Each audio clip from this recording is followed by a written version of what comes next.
This is Next Steps for Seniors with your host, Wendy Jones. Each week, Wendy brings resources and information to help guide you through those next steps with elderly parents and loved ones. You can follow, subscribe, and share on your favorite podcast platform.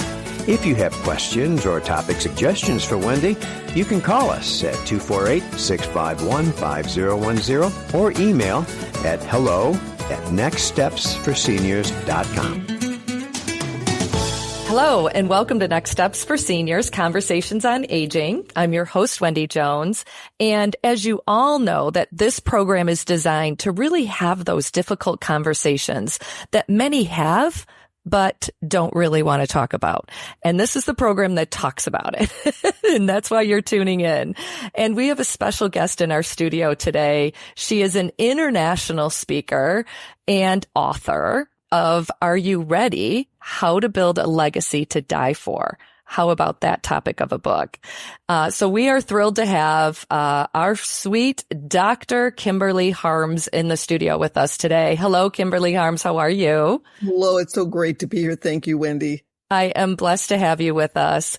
We, every single week, talk about different topics on this program, about aging, about life, about the future you. Right? And this is no different, because the topic today we really wanted to get into is the discussions that we have with our family as we're aging and when things are coming up. So 10 tips for navigating those difficult conversations with family, because we're all kind of sitting on the sidelines, right? Watching what's happening to our family members, knowing that they're aging, knowing that things are happening, but not knowing what to say or how to manage it. And you're the expert on that. So give us a few strategies that you might recommend in having those difficult conversations or initiating those conversations, especially when it comes to knowing that they're declining. Yes. And it's a really tough issue. I'm 68 years old, and I married a man who was a 12th of 14 children. And so my older brothers and sisters now are in their 80s and 90s. And so we've got to learn how to kind of prepare for the natural aging process. And we're in a death denying culture. We kind of feel like we're going to stay healthy forever, but we're not. Everybody has an end. So we want to. We want to. I know. And we kind of think that if we just exercise enough and eat healthy, then, we're going to live forever because that's our culture, but we're not. And so we have to come to terms with our mortality, and we have to come to terms with what's going to, happen to us eventually. And so The first thing to do is just to be clear and concise, about what, you want to talk about. So start with a clear purpose when you're going to talk to your family. And as a 68-year-old, I'm having those discussions with my children now before I start declining any more than I have. I got a new hip. I've got other things. So start with a clear purpose. Define your goal of the conversation so that, the goal basically many times is, okay, what are we going to do? What is the plan for the next few years? What's going to happen at this point? What's going to happen at that point? So often, as you know, we wait too long and people stay in unsafe environments for a while because no one had that conversation and they're afraid to talk to them. So start with that clear purpose. Choose a right time and place. One of the things that I tell my children is that one of the best times is like at Mother's Day or Christmas or Thanksgiving. After the festivities are over, choose a time and place when you're all together and talk about the future. Let's all talk about the future. So choose a right time and place and mention we're talking about the future. We're not talking about when you decline, Mom. We're talking about the future and bring it in gradually. I like that. That's really good because the future is hopeful, right? Yeah. Let's look forward with positive. Yeah. And let's provide us an environment where we can live our legacy every single day as long as we can. Sometimes that means a move. Sometimes it's a downsizing thing. The other, number 3 would be practice active listening. So listen to the other side. Sometimes I know that I've got adult children and I right now I'm in my Kansas City, grandchildren's home, my daughter in Kansas City. And I need to establish certain boundaries. I want to be respected. I don't want them to take over my life yet. I'm not really ready, but there might come a time when they are. So practice active listening. Listen on both sides. Listen to what their concerns are. Many of the concerns of the millennials are that they're going to have to take care of us, and it might be a financial burden as well. So talk about those things now. Those are so important to talk about now. Use I statements. I feel this or I feel that. Try not to, and I don't know about you, but every once in a while when I get, I feel a little upset or neglected or abandoned, I'm a widow, so that you get that all the time. I kind of tend to think, well, you're just being, you're not caring about me. Use I statements. I feel lonely right now, or I want to stay independent. I want to live my life as long as I can in an independent state, where I can have freedom. But I also know that at some point in time, I may have to make a move. You may have to take over my finances. Let's talk about when that time happens. Do it now so that your children are not feeling like they're pushing you, and you're not feeling like they're taken over, without your permission. And that happens. Yeah. And I love that you just said that, honestly, because the reality is we all are so afraid or fearful of having this conversation that we put it off, and we think, oh, I'll just wait till, Christmas, or I'll just wait till next spring, and then before you know it, the decline is happening. And guess what? It gets harder.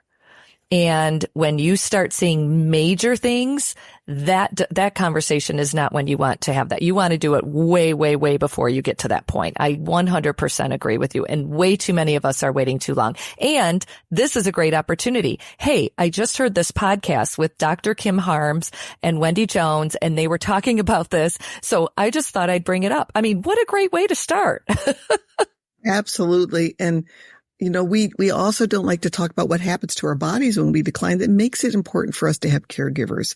It's hard for us to think that that's going to happen. I just stayed with a dear friend, who really was not safe in her environment, needed someone to be there all the time. It was so hard for her, and it was so hard for her family. So this is why it's so critical. I think also talking about death is important. It's going to happen.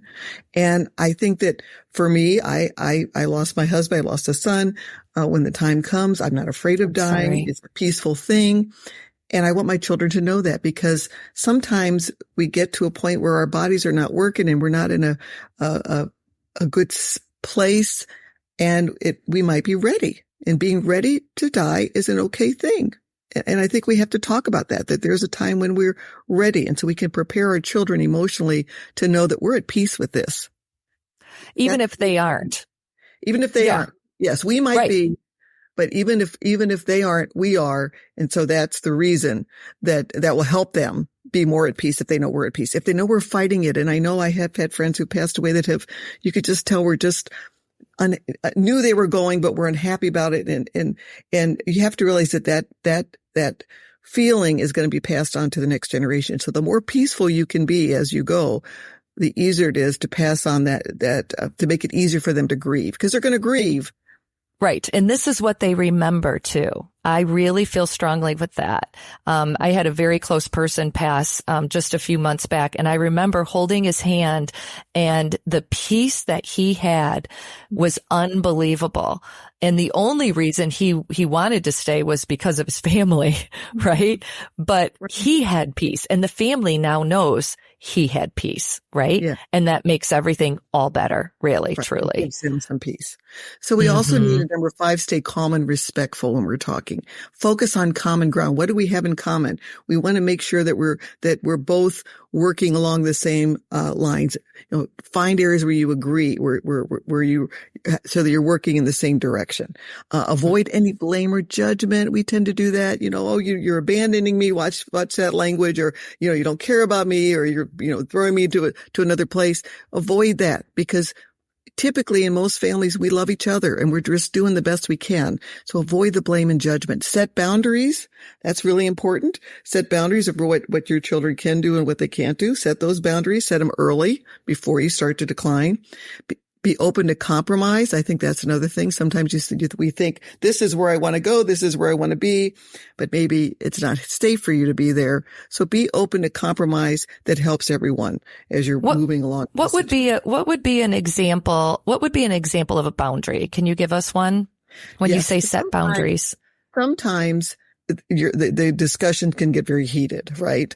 And so it's okay when you're having a discussion to take a break from the discussion and say, okay, let's talk about this later, because sometimes it gets so emotional. Another thing about boundaries that's very important is we need to know, as a daughter, as a mother, as a grandmother that comes in, I need to know what my boundaries are with my children. So we have to be careful not to judge them so carefully. We need to kind of set, this is acceptable. This is not acceptable. This is what I'm going to do. In fact, I'm working right now. I'm moving to be half with one set of grandchildren in Minneapolis and half with the other set in Kansas City. And I'm actually writing like 10 top tips. So, okay, I'm not going to come over and come to your house unexpectedly. And then you don't do this. And so set boundaries about what we can and cannot do with our interaction with our families. We might consider something to be perfectly acceptable and they might not. So we set those boundaries beforehand, like when you can come over, when you can visit, when you're expected to visit. How long can I stay? Yeah. How long can I stay with you? Exactly. And, if you're going to come to visit, if I'm in a nursing home, for instance, if you come to visit me every single day and I'm expecting that and you don't do it. Right. So get those expectations together, set those boundaries. This is what we're going to do. And be open to compromise. Maybe it's not going to work out just the way you want it, but your financial circumstances and your health circumstances are not going to let that happen, and be open to that compromise. And most importantly, at the very end, know when to seek help. Know when your time is coming that you need help, because we don't like to seek help. We're baby boomers. We're independent. We don't like to seek help. We like to do it on our own. You're listening to Next Steps for Seniors, Conversations on Aging. We're going to be back in just one moment to hear more from Dr. Kimberly Harms. Thank you for tuning in. Hi, I'm Wendy Jones, host of Next Steps for Seniors, Conversations on Aging podcast. Did you know that over 25 million Americans experience bladder leaks? Incontinence can happen to anyone at any time. And when it does, incontinence products are a necessity. But it can cost hundreds of dollars per month to purchase these products, which is why we're partnering with Airflow Urology to help you. Airflow Urology provides medical-grade incontinence care essentials like adult briefs, male guards, catheters, and more for free through your insurance. With Airflow, your favorite bladder control supplies are sent right to your doorstep with discreet monthly deliveries. Customers have reported close to $200 a month in savings with Airflow Urology, and over 2 million people have trusted Airflow. You can verify your insurance benefits by going on and filling out a quick 2-minute form. Check your eligibility. Visit airflowurology.com. That's AEROFLOW urology.com. Welcome back to Next Steps for Seniors, Conversations on Aging. I'm your host, Wendy Jones, and our guest in the studio today is Dr. Kimberly Harms. And what a blessing she has been. She is an author. She has written some books and is very knowledgeable on this aging process. I'm just going to use that terminology because a lot of emotions are flowing during this time in any family, in any relationship. And it's really important. I see this all the time with forgiveness. At end of life, we have a lot of time. We're by ourselves, whether we're in a hospital, a rehab. It doesn't even matter, but you've got time on your hands to think about the past. And a lot of times some things or maybe some offenses you're remembering in your life. And that's why I wanted Dr. Harms with us today, because she can shed some light from her experience. You have some personal experiences and professional regarding forgiveness, reconciliation, and just emotional healing, right? Exactly. Yes. Yes. Yeah. So share with us some of your personal relationships and what you recommend. Well, I lost my mother and my son both to suicide. So that's talk about emotional healing when you're in the middle of that. Who's to blame for those? Me, the one in the middle. That was heavy. A very difficult thing, very heavy. Wonderful. My son, Eric, was 19 years old. He was a freshman at Columbia University, on top of the world, everything had, he's a National Merit Scholar. He made the Dean's List in engineering. He was on student government, for heaven's sake, played in the jazz band. He was a jazz pianist. And he was on top of the world when he came home for Christmas. And then 2 weeks later, his girlfriend broke up with him. And 45 minutes later, he was gone. And, I am so sorry. It was the most horrible. He was such a loving, kind, caring, compassionate young man. And our lives were destroyed. So I have and my mother also took her life when I was 17. So, you can imagine, you can't imagine being at the depth of that grief. I can't. Trying to even, breathe a little bit of air, you're walking around like a zombie. And one of the things I learned about forgiveness is one of the first things we need to do before we can forgive anyone else is forgive ourselves and understand, first of all, that we have a loving God that has a plan that we might not be able to figure out because he doesn't give us a list. I could talk to him about that when I get up there.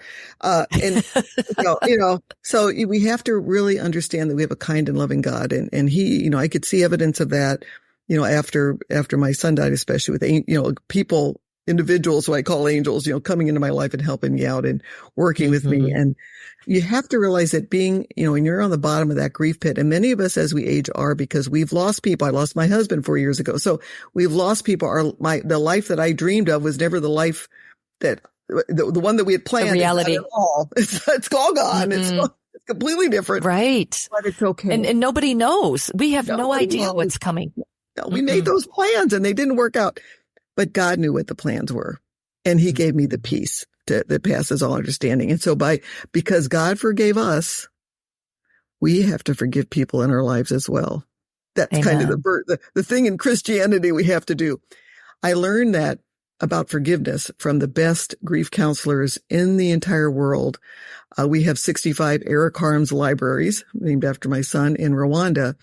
And if you can imagine, in that country, they had a horrible genocide where it wasn't an invading army killing everybody. It was neighbors. Neighbors were killing neighbors and killing entire families, burning down their homes, taking everything. So any survivor of that had absolutely nothing. Families were gone, possession, everything gone.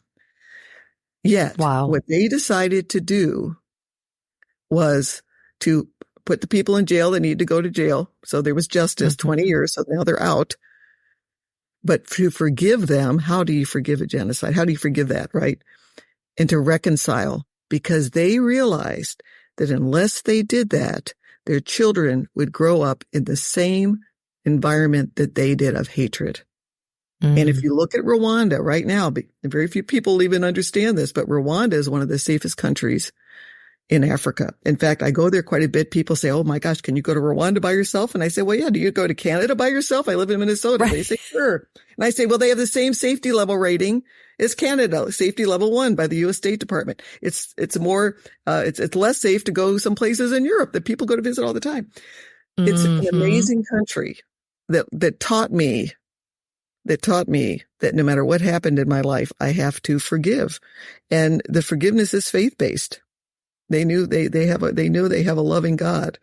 And so, and anyone struggling with forgiveness, I would really encourage you to read up a little bit about what's happening in Rwanda and the incredible forgiveness beyond imagining that they have done. But until go ahead. I'm glad you said that about forgiving yourself first, because a lot of us are carrying some guilt, right? Maybe you put your mother or, felt like your mom needed to be in assisted living and now you're having guilt after she's passed. Oh, I wish I would have brought her home with me. That's a situation that could haunt you your entire life, right? Until you forgive yourself. Right. And what God tells us is to do everything out of love.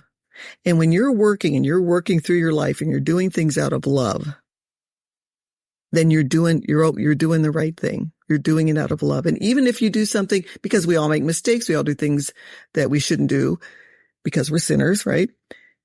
But even when you do that, that God forgives you. Just make it, do the best you can with what you have right now. And I think living, when you're the daughter and your mother and your son take their own lives. I mean, talk about guilt, shame, blaming yourself. I mean, I was in that position for a long time, but when I discovered and realized that God has forgiven me. I also think that the enemy likes to keep you in that area of shame and guilt, false guilt. I agree with you. And we need to be cautious of that. Yes. And one of the things that really helped me is for some reason I like an enemy, so when I would wake up in the morning and especially after my son died, you wake up, your worst nightmare is your reality. And you wake up and you're like, oh my gosh, I really felt I knew that the enemy would love to keep me there. And so I would use that kind of to fight my way out of that. Cause sometimes getting out of guilt, getting out of the grief pit, getting out of shame requires a fight. It's a battle. It's a spiritual battle. So I would wake up in the morning and go, okay, Satan, you're not going to get me today. I'm going to get up and I'm going to be happy and I'm going to, get something done. It helps and it's kind of a strange way to get motivation. I know, but for me, it was very helpful to realize where that shame and the guilt come from. And you're truly sorry. You make amends. If you do something wrong, you ask for forgiveness. Sometimes you might not get it from the person you're asking, but you get it from God. And that's the important thing. So I think that's the important thing is to remember, do your best with what you have, do your best with the situation. And remember that your mother or your father or whoever you're dealing with at the time might not be happy with it, but you have to make the best decision you can under the circumstances. And then forgive yourself if it's something that you feel bad about. I also feel like if that person is still with us on this earth, right? Take that opportunity to pick up the phone, to drive over there, whatever it takes to sit down and say, I'm sorry. Will you forgive me? Because so many people are harboring that unforgiveness in their own spirit, and that's affecting them. It could affect your health. It could affect everything, all of your relationships, until maybe that one person, you're the bigger person, and you go over and say, hey, I just want to say I'm sorry. And even if you don't think you did anything wrong, starting with that is usually a good way to start a conversation with someone that has an offense or a hurt or something against you. So I so appreciate what you're saying. And I am grateful because, like you said, even if that person isn't here, you still forgive yourself and you ask God for forgiveness. That's the most important. On the last day of my husband's life, he had a brother who he had not talked to for many years. And God gave Jim a special day. It's a long story, but he gave him a very special day, the very last day of his life. And his brother came over and they had this wonderful conversation. And I could see my husband on his last day of his life. His face was lit up like a light bulb. He was so happy that had happened. And his brother was as well, because forgiveness frees you. It frees your soul. It's like going from a caterpillar to a butterfly when you can forgive. And I think it's so important. And God tells us it's in the Lord's Prayer. You got to forgive. We have to do it. So, it's a mandate. Yeah. Forgive us our trespasses as we forgive those. Exactly. I totally agree. We've got 1 minute left in our program. Tell us, what would be a takeaway that you really want our listeners to know? I know it's hard to narrow it down to one big thing, but I think that learning how to apologize, which we kind of are addicted to being right in this country many times. I want to be right and don't apologize, reconcile, forgive are so critically important.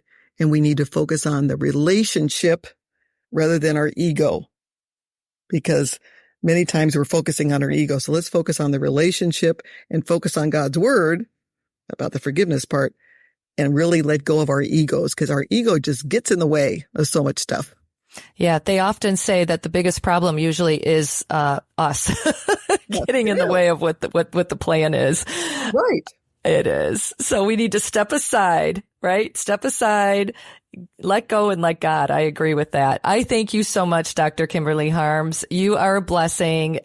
You've been through a lot. We've learned a lot from your experiences. So thank you for sharing your testimony and the forgiveness and hope that we can all have for the future. You're listening to Next Steps for Seniors, Conversations on Aging.